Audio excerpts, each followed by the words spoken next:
কৈলাসহরের ভগবাননগরে ঊনকোটি জেলা হাসপাতালের কোয়ার্টার কমপ্লেক্সের ঠিক পেছনে বেআইনিভাবে চলছে একটি প্ল্যান্টের কাজ। শাসক দল ঘনিষ্ঠ আব্দুল মান্নানের এই প্ল্যান্টের বিষাক্ত ধোঁয়ায় ব্যতিব্যস্ত হয়ে উঠেছেন এখানকার নার্স চিকিৎসকরা। বিষাক্ত কালো ধোঁয়া কেড়ে নিচ্ছে তাদের শ্বাস প্রশ্বাস, দরজা জানালা কেউ খুলতে পারে না, দম বন্ধকর পরিস্থিতি। চিকিৎসক, নার্স সহ স্বাস্থ্যকর্মী এবং তাদের শিশু সন্তানদের বাঁচা দায় হয়ে দাঁড়িয়েছে এই মুহূর্তে।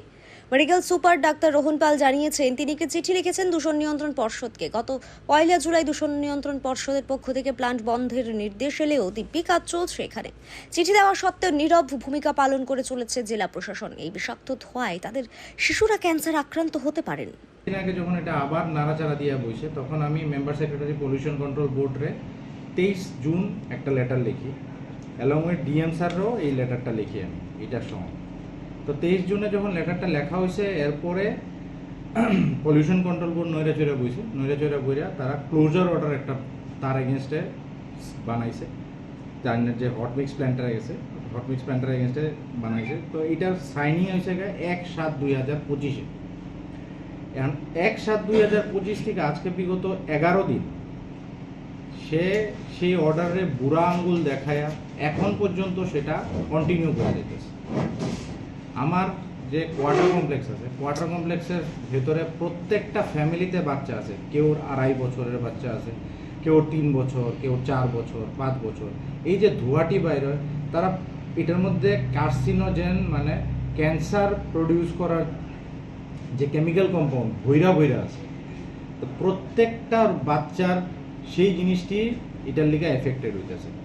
আমরা পেছন দিকের তারা জানলা খুলতে পারে না, সকালবেলা উঠলে পরেই পুরো কালো হয়ে থাকে সেইটা জিনিসটা। তো এখন কথা হইতেছে এরপরে যখন দেখলাম যে সেটারও বুড়া আঙ্গুল দেখাই দিছে, তখন আমি লেটার লিখলাম, ডিএম স্যারের লেটার লিখলাম, এসপি ম্যাডামের লেটার লিখলাম যে এটার এগেনস্টে একটা লিগ্যাল অ্যাকশন হোক। আর এখানে পঞ্চায়েত যে প্রধান আছে মিস্টার আক্তার কোয়া, তাইনেরও আমি লিখছিলাম, তাইনেরে আমি কল করছিলাম। তো 2টা লেটারের এগেনস্টে এডিএম স্যার আমার ফোন করছিলেন। এডিএম স্যার ফোন করে কোয়েছেন, দেখেন আপনি এই লেটারটা আপনি ইয়েরে লেখেন, এসডিপিওরে লেখেন।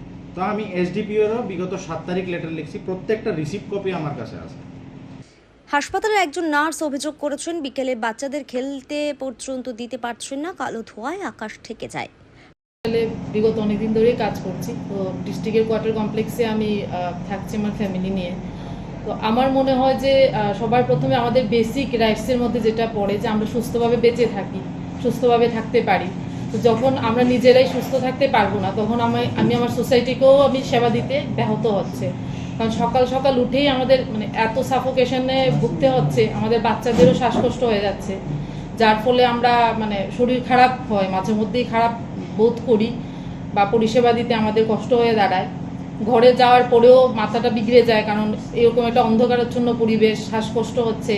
দরজা জানলা খোলা তো দূর হস্ত, আমরা দরজা জানলা বন্ধ থাকা অবস্থায় ঘুমন্ত অবস্থাতেই শুনতে পাই এই গন্ধগুলো, এবং মানে বাইরে বেরোনো কষ্টকর হচ্ছে। বাচ্চারা বিকেলবেলা বাইরে খেলতো, এখন এটাও আমরা বাধ্য হয়ে বন্ধ করে দিতে হয়েছে, কারণ এই কালো ধোঁয়ার মধ্যে ওদের শ্বাসকষ্ট হয়ে যায়।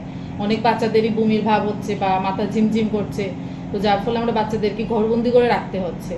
তো যে চিকিৎসা পরিষেবার সঙ্গে যুক্ত কর্মীরা নিজেরাই যদি অস্বাস্থ্য পরিবেশের সম্মুখীন হন, তাহলে তারা রোগীদের স্বাভাবিক স্বাস্থ্য পরিষেবা কিভাবে প্রদান করবেন, এই প্রশ্নটা কিন্তু থেকেই যাচ্ছে। অন্যদিকে আরেকটি বিষয় হলো, প্রভাবশালী ব্যক্তিকে ছাড় দিতে গিয়ে প্রশাসনের উচ্চপদস্থ আধিকারিকরা স্বাস্থ্য সম্পর্কিত মৌলিক বিষয়টির সাথে কিভাবে ছেলে খেলা করছেন, সেটা নিয়েও প্রশ্ন উঠতে শুরু করেছে। স্যান্দন টিভি।